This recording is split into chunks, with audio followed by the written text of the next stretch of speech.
Hello दोस्तों, कैसे हैं आप सभी। उम्मीद करता हूं दोस्तों आप सभी अच्छे और स्वस्थ होंगे और आपकी पढ़ाई बेहतरीन चल रही होगी। दोस्तों आज एक नया टॉपिक लेके आया हूं आपके सामने जिसका नाम है पृष्ठीय तनाव यानी सरफेस टेंशन।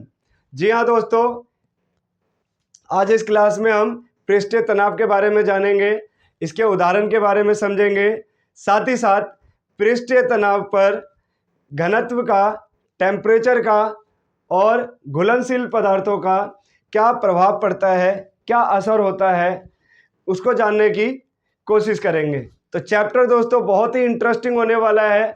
जितने भी हमारे व्यूअर्स हैं वो इस वीडियो को ध्यान से देखें ताकि ये टॉपिक आपके दिमाग में छप जाए और इससे रिलेटेड अगर कोई प्रश्न बनता है आपके एग्जाम में तो आप उसको करके आए। इस टॉपिक से कई बार जो है इसके उदाहरण पूछे हैं, तो आप सभी तैयार हो जाइए और इस क्लास को स्टार्ट करने से पहले जल्दी से वीडियो को लाइक और शेयर कर दीजिए। साथ ही साथ जो हमारे न्यू स्टूडेंट्स और नए व्यूवर्स हैं वो चैनल को सब्सक्राइब और बेल आइकन को प्रेस कर लीजिए ताकि अगली क्लास आप तक पहुंच सके दोस्तों। तो चलिए बिना किसी देरी के वीडियो को स्टार्ट करते हैं दोस्तों।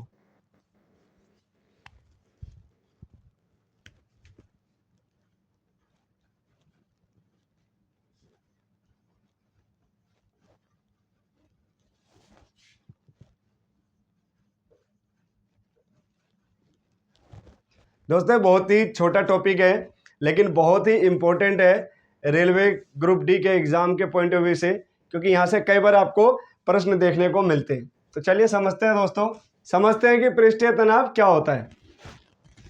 दोस्तों पृष्ठीय तनाव जल में पाया जाता है और पृष्ठीय तनाव एक प्रकार का खिंचाव बल है, यानी कि इस प्रकार से एक प्रकार का खिंचाव बल है और खिंचाव बल के कारण पानी जो है गाढ़ा हो जाता है, यानी लिक्विड जो है वो गाढ़ा हो जाता है और उसका क्षेत्रफल जो है दोस्तों वो कम कर देता है। जो फार्मूला है दोस्तों आप देख पाएंगे कि T is equal to force into L. इसका जो फार्मूला है दोस्तों फोर्स अपॉन एल, और इसका ऐसा यूनिट आप मेज़र करोगे तो फोर्स को आपको पता है कि न्यूटन में मेज़र करते हैं और लेंथ को किस में मेज़र करते हैं दोस्तों, तो आप बोलेंगे मीटर में, यानी कि न्यूटन पर मीटर इसका ऐसा यूनिट है। तो ये हमको ऐसा यूनिट भी मिल चुकी है। ध्यान रखना दोस्तों, रेलवे ने पृष्ठीय तनाव का ऐसा यूनिट भी पूछ रखा है तो इसको आपको याद रखना है। अगर आपसे फार्मूला पूछ ले तो ये फार्मूला भी याद रखना है। अगर इस पे कोई न्यूमेरिकल्स बनता है तो आपको फोर्स अगर दे दे और लेंथ दे दे तो आई होप कि ये प्रश्न आप आसानी से कर देंगे। बहुत ही सिंपल है, रिपीट करता हूँ, पृष्ठीय तनाव जल में पाया जाता है, एक प्रकार के खिंचाव बल है, ठीक है, और ये गाढ़ा होता है क्योंकि जब खिंचाव इस तरीके से आएगा, इस तरीके से ससंजक बल भी बोलते हैं इसको दोस्तों, ससंजक बल है ये एक प्रकार का, अभी मैं बताऊंगा क्या होता है। तो इस प्रकार से जब बल खिंचा, तो दोस्तों जब इस तरीके से बल जो है खिंचा आता है तो जल गाढ़ा हो जाता है, उसका क्षेत्रफल कम हो जाता है। तो टी का इसलिए फार्मूला जो है फोर्स अपॉन में लेंथ है, यानी न्यूटन पर मीटर। दोस्तों अब फोर्स का जो है, इसका जो है एक और जो है ऐसा यूनिट निकल के आता है, उसको आप समझ लीजिए।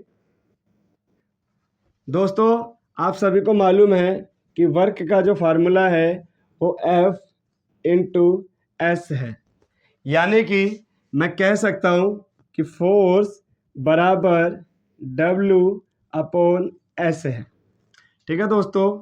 और यहाँ पे हमने फोर्स देख रखा है, क्या ये ऊपर है, तो मैं ये कह सकता हूँ कि T बराबर, ठीक है, फोर्स क्या निकाला है WS, तो W अपॉन एस और इनटू में ऑलरेडी एक L हमारे को दिया हुआ है, तो आपको पता है कि एस बी दूरी एल बी दूरी और वर्क तो आपको मालूम है, तो ये हो गया work into S into L.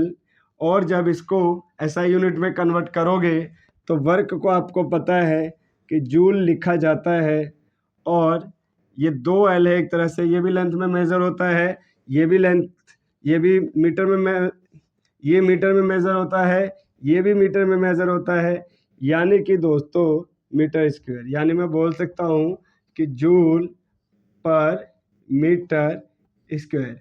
तो दोस्तों पृष्ठीय तनाव ध्यान रखना न्यूटन पर मीटर ऐसा यूनिट करेक्ट है। साथ ही साथ अगर जूल पर मीटर स्क्वायर आ जाए तो कंफ्यूज नहीं होना है। आपसे ये भी पूछ सकता है, अगर पेपर में फार्मूले में पूछ लिया जाए कि T is equal to work upon में S इंटू एल, कन्फ्यूज़ नहीं होना है। या आपसे पूछ लिया जाए कि T is equal to force upon L, तो भी कन्फ्यूज़ नहीं होना है। इसको आप ध्यान रखिएगा, बहुत आसान है। पृष्ठीय तनाव का पेपर में अगर प्रश्न पूछ ले तो वो एक क्या है, खिंचाव बल है, या बोल देना ये एक ससंजक बल है, और इसकी वजह से पानी में यानी लिक्विड में गाढ़ापन देखने को मिलता है और क्षेत्रफल कम हो जाता है। ठीक है दोस्तों, फार्मूला पूछ ले तो ये फार्मूला और ये फार्मूला आपको याद रखना है।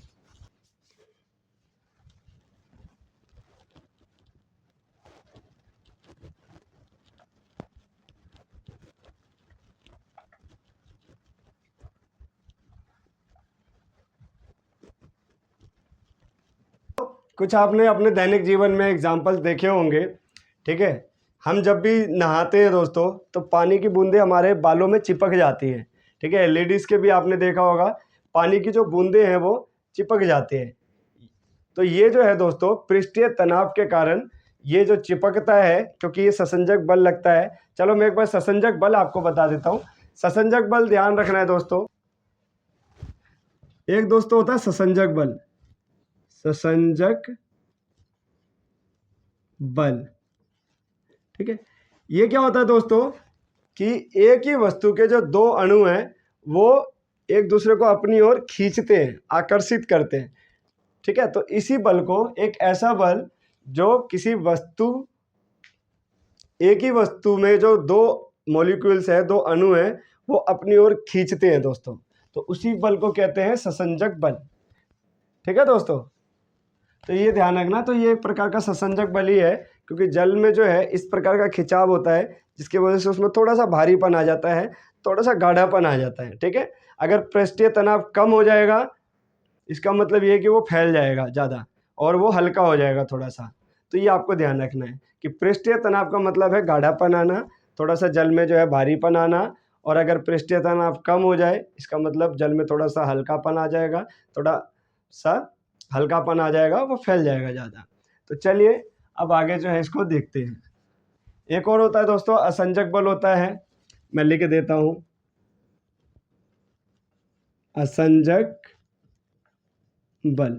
तो ये जो है दोस्तों दो वस्तु होते हैं, तो दो वस्तुओं के अलग अलग जो अणु होते हैं वो एक दूसरे को अपनी ओर खींचते हैं, तो उसी को असंजक बल बोला जाता है। तो ये आपको ध्यान रखना है।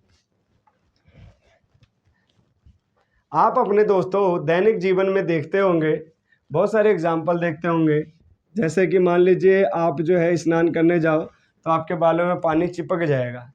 ठीक है, तो वो आपका पृष्ठीय तनाव के कारण ऐसा हो पाता है। फिर क्या करते हो, उसको साफ करते हो, सुखाते हो। ठीक है, साथ ही साथ जो है आपने देखा होगा एक पिन होती है दोस्तों, छोटी सी पिन को पानी में हल्के से ऐसे डाल दोगे तो उसको अंदर डूबने नहीं देगा। तो क्यों नहीं डूबने देता है, क्योंकि जो है दोस्तों पृष्ठीय तनाव होता है, उसकी वजह से वो गाढ़ापन आ जाता है, थोड़ा भारीपन रहता है, जिसकी वजह से वो पिन नीचे डूबती नहीं। लेकिन आराम से रख दोगे तो ये आपको देखने को मिलेगा। आपने बारिश की बूंदें भी देखी होंगी। बारिश की जो बूंदें होती है दोस्तों वो चिपकी रहती है, ऐसे गोल गोल सी रहती है। ठीक है, इस तरीके से बनी रहती है। आपने देखा, गलत बना दिया मैंने, इस तरीके से जो है बारिश की बूंदें रहती है। तो वो इसलिए रहती है दोस्तों क्योंकि इनमें जो है पृष्ठीय तनाव होता है, पृष्ठीय तनाव के कारण ये चिपके रहते हैं दोस्तों।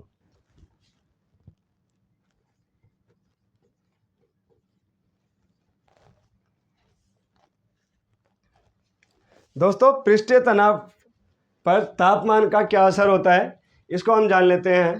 ठीक है, एक चीज ध्यान रखना दोस्तों, अगर तनाव तापमान बढ़ा दिया जाए जल का, अगर जल का टेम्परेचर बढ़ा दिया जाए तो एक चीज़ का ध्यान रखना है कि टेम्परेचर अगर ज़्यादा कर देंगे हम, अगर टेम्परेचर बढ़ा दिया जाए तो क्या होगा, जल का क्या होगा दोस्तों, जल फैलेगा इस तरीके से। इसका मतलब ये है कि जो पृष्ठीय तनाव है वो कम हो जाएगा।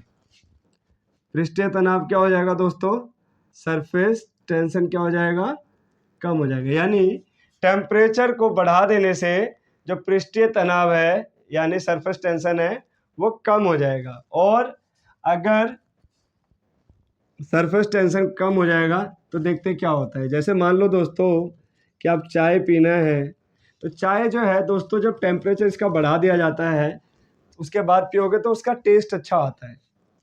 और अगर जो है इसी टेम्परेचर को अगर कम कर दोगे तो ऊपर जो है वो जम सा जाता है दोस्तों, तो आपको पीने में चाय मज़ा नहीं आएगा। ठीक है, ऊपर देखोगे एक परत सी जम जाती है, एक लेयर सी जम जाती है। ठीक है, उसको आप पियोगे तो ठंडी चाय नहीं पीने में मज़ा आएगा। क्यों, क्योंकि गर्म चाय का टेस्ट आपके मुंह में आ पाता है। उसी प्रकार मान लीजिए दोस्तों दूध है अगर, ठीक है, तो दूध गरम गरम आप लेते हैं तो दूध आपको पीने में मज़ा आता है। क्यों, क्योंकि उसका जो पृष्ठीय तनाव है वो कम हो जाता है जब टेम्परेचर बढ़ा दिया जाता है। टेम्परेचर बढ़ा दिया जाता है, दूध को गर्म कर देते हैं तो उसको पीने में हमें अच्छा लगता है। अगर दूध को जो आप देखोगे ठंडा कर दोगे, दूध को जब आप ठंडा कर दोगे तो आप देखोगे उसके ऊपर एक लेयर सी जम जाती है।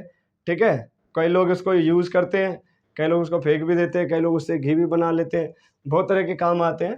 तो ठंडा दूध जो है आपको पीने में फाइनली मज़ा नहीं आएगा। उसी प्रकार पानी को आप ले लीजिए दोस्तों, जल है। ठीक है, पानी को क्या करोगे आप कि जब पानी को उसी प्रकार जब गर्म करते हो, ठीक है, तो पृष्ठीय तनाव उसका कम हो जाता है। और अगर पानी को ठंडा कर दोगे तो पृष्ठीय तनाव बढ़ जाता है। यानी इसमें जो है एक विपरीत संबंध होता है। टेम्परेचर बढ़ा दो तो पृष्ठीय तनाव कम हो जाएगा, टेम्परेचर को कम कर दो तो पृष्ठीय तनाव बढ़ जाएगा। ठीक है, और कोई एग्जांपल इसका देख लेते हैं हम। ठीक है, एक है दोस्तों घुलनशील पदार्थ, घुलनशील पदार्थ। तो दोस्तों घुलनशील पदार्थ है, ठीक है, अगर ये प्रॉपर जो है जल में, किसमें, जल में अगर घुल जाती है, जल में अगर घुल जाती है। दोस्तों ध्यान रखना है कि अगर जल में जो है कोई पदार्थ प्रॉपर तरीके से घुल जाती है तो उसका पृष्ठीय तनाव कम हो जाता है। उदाहरण के तौर पे जब आप देखेंगे, जब आपको दोस्तों कपड़ा अगर धोना है, ठीक है, तो पानी को क्या करा जाता है, पहले गर्म किया जाता है। गर्म करने से क्या होता है, पृष्ठीय तनाव कम हो जाता है। यहाँ पे देखा ना आपने कि यहाँ पे टेम्परेचर इसका बढ़ाओगे अगर, यानी गर्म कर दोगे तो क्या होगा कि पृष्ठीय तनाव कम हो गया। दूसरा दोस्तों, अगर इसमें जो है कपड़ा धोने वाला साबुन इस्तेमाल करें या कपड़ा धोने वाला सर्फ को जो है हम इसमें यूज करें, सर्फ होता है या डिटर्जेंट बोल दो, ठीक है, डिटर्जेंट को अगर यूज करोगे तो क्या होता है, उसका जो पृष्ठीय तनाव है वो और ज़्यादा कम हो जाता है। पहले तो हमने गर्म किया तो पृष्ठीय तनाव कम किया हमने जल का, उसके बाद हमने डिटर्जेंट मिला दिया तो उसका जो पृष्ठीय तनाव है वो और ज़्यादा कम कर दिया हमने। उसके बाद जब आप कपड़ा डुबाओगे बाल्टी में तो वो बड़े आसानी से धुल जाएगा। क्यों, क्योंकि वो जहाँ तक अंदर गंदगी होगी, मिट्टी वगैरह होगी तो वहाँ तक वो पहुँच पाएगा। क्यों, क्योंकि वो पतला हो गया, पतला हो गया तो पानी जो है वो कहीं भी अंदर तक घुस सकता है। तो इसीलिए उसका पृष्ठीय तनाव कम करने के लिए ही डिटर्जेंट का इस्तेमाल किया जाता है। एक होता है दोस्तों कम डेंसिटी, कम घनत्व वाली वस्तु। ठीक है, कम घनत्व वाली वस्तु अगर पानी में डाला जाए, जैसे कि मान लो एक पानी है उसके ऊपर मच्छर वगैरह है, अगर उसमें हम मिट्टी का तेल डाल दोगे तो क्या होगा, कम घनत्व वाली जो चीज़ अगर उसमें डालोगे जल में तो उसका डेंसिटी, उसका पृष्ठीय तनाव कम हो जाता है। यानी कि कम घनत्व वाली वस्तु को अगर जल में मिला दोगे तो उसका पृष्ठीय तनाव कम हो जाता है। और जब पृष्ठीय तनाव कम होता है तो आपको पता है पानी पतला हो जाता है। तो मान लो मच्छर का लार्वा ऊपर अगर बैठा हुआ है, उसमें अगर मिट्टी तेल डाल दोगे तो पानी जो है वो क्या होगा, पृष्ठीय तनाव उसका कम हो जाता है, जिसकी वजह से लार्वा अंदर घुस जाता है और सारे मच्छर मर जाते हैं, उसके मच्छर के लार्वा जो है वो ख़त्म हो जाते हैं, मर जाते हैं। तो इसलिए आपने देखा हो नाली वगैरह में भी जो है मिट्टी का तेल छिड़कते हैं या कम डेंसिटी वाली चीज़ें उसमें डाली जाती हैं नालियों में, ताकि जो है मच्छर पैदा ना हो सके। तो ये बहुत सारे एग्जाम्पल्स हैं। और भी आप देख सकते हो, सूप पीने आप जाते होंगे, ठीक है, दिल्ली में आप जाते हैं या शहरों में आप देखोगे अक्सर कि सूप पीने जाओगे तो सूप जो है दोस्तों वो ज़्यादा गर्म होता है, वो गर्म इसीलिए रखा जाता है, और गरम गरम आप पियोगे तो आपको पीने में मज़ा आएगा। क्यों? क्योंकि उसका पृष्ठीय तनाव कम कर दिया जाता है। इसी प्रकार आप दाल जो है अपना यूज़ करते हैं, गरम गरम दाल खाएंगे आप, दाल खाने में आपको मज़ा आएगा क्योंकि उसका पृष्ठीय तनाव कम हो चुका होता है। अगर वो ठंडा हो जाए तो ठंडा आपको खाने में मज़ा नहीं आता, क्योंकि पृष्ठीय तनाव जब ठंडा हो जाता है तो पृष्ठीय तनाव बढ़ जाता है। जब पृष्ठीय तनाव बढ़ जाता है दोस्तों तो वो सिकुड़ जाता है, उसका खिंचाव आ जाता है, तो उसमें जो है आपको मज़ा नहीं आता है, तो टेस्ट भी आपको अच्छा नहीं आता है। तो टेस्ट के लिए खाना इसीलिए गर्म करा जाता है। आप देखते हो ठंड में हो या गर्मी में हो, खाने को गर्म किया जाता है। गर्म इसलिए किया जाता है ताकि पृष्ठीय तनाव को कम किया जा सके, जो लिक्विड फॉर्म में अवेलेबल है। तो आई होप कि ये आपको कॉन्सेप्ट समझ में आया होगा। बहुत ही छोटा टॉपिक है, लेकिन रेलवे ग्रुप डी के पॉइंट ऑफ व्यू से बहुत बहुत बहुत इम्पोर्टेंट है। तो मैं ये उम्मीद करता हूँ कि आप जो इसके एग्जाम्पल्स को, और मैं कह रहा हूँ अपनी तरफ से जो है 10 एग्जाम्पल्स को और जो है अपने नोट्स बनाइए, और मेरे को कमेंट सेक्शन में लिख के भी बताइएगा कि कितने आपने जो है इसके एग्जाम्पल्स को करे हैं। तो चलिए दोस्तों, अपनी क्लास को यहीं समाप्त करते हैं। अगली क्लास में मिलेंगे एक नए टॉपिक के साथ। तब तक के लिए पढ़ते रहिए और खुश रहिए दोस्तों। जय हिंद, जय भारत।